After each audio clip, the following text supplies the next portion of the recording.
एरोबिका ओपेप device व्यवहार करिबा बेले दयाकरी एही सरल निर्देशावली अनुसरण करंतु।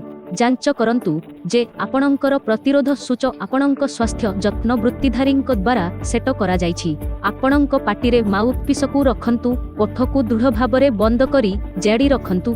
निश्चित करंतु जे माउथपीसर विपरीतरे आपणंक हाथ डिवाइसर पार्श्वरे थिबा खोला वृत्त को अवरोध करू नाही। आपणंक ओठ को भल भाबरे चापी धरंतु और गभीर निश्वास नियंतु। सक्रिय भाबरे निश्वास नेबा पूर्वरु 2 रु 3 सेकेंड पर्यंत आपणंकर निश्वास को धरी रखंतु, किंतु बलपूर्वक डिवाइस माध्यमरे नुहे। अधिक समय निश्वास नेबा अपेक्षा 3 रु 4 थर सक्रिय निश्वास प्रश्वास नेबा आवश्यक। आपणंक गालकु समतल एवं दृढ़ रखंतु। उदाहरण स्वरूप आपण गभीर निश्वास छाड़िबो उचित तो द्रुत बाध्यतामूलक निश्वास छाड़िबा परिवर्ते एक बेलून को फुंकिबा परि हेबो, जहा मोहम्मती को फुंकिबा परि हेई पारे।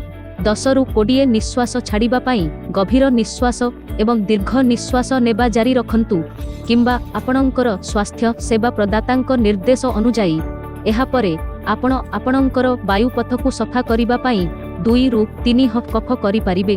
हफ कफ करिबा पाई गाल को हालुका करी और पाटी को ख्याला रखी बसंतु। फुसफुस प्राय 3/4 पूर्ण करिबा पाई एक धीर गभीर निश्वास नियंतु। 2 रु 3 सेकेंड पर्यंत निश्वास धरी रखंतु। छोटरू बड़ वायुपथरे थिबा श्लेषा को चालित करिबा लागी बलपूर्वक किंतु धीरे धीरे निरंतर प्रश्वास छाड़ंतु, जेपरी कफ निर्गत हेई पारिब। एरोबिका डिवाइस एवं हफ कफ चक्र सहित 10 रु 20 मिनिट पर्यंत किंबा आपणंक स्वास्थ्य सेवा प्रदातांक निर्देशानुसारे एहा जारी रखंतु। प्रतिदिन 2 थर उपचार करा जिबा उचित एवं दिनकू 3 रु 4 थर वृद्धि करा जिबा उचित।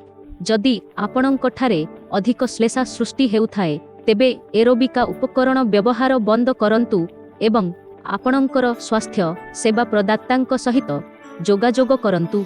जदि आपण मुंड बुलाइबा किंबा हालुका मुंड बिंधा अनुभव करुछंती किंबा जदि आपणंकर किछि असुविधा अछि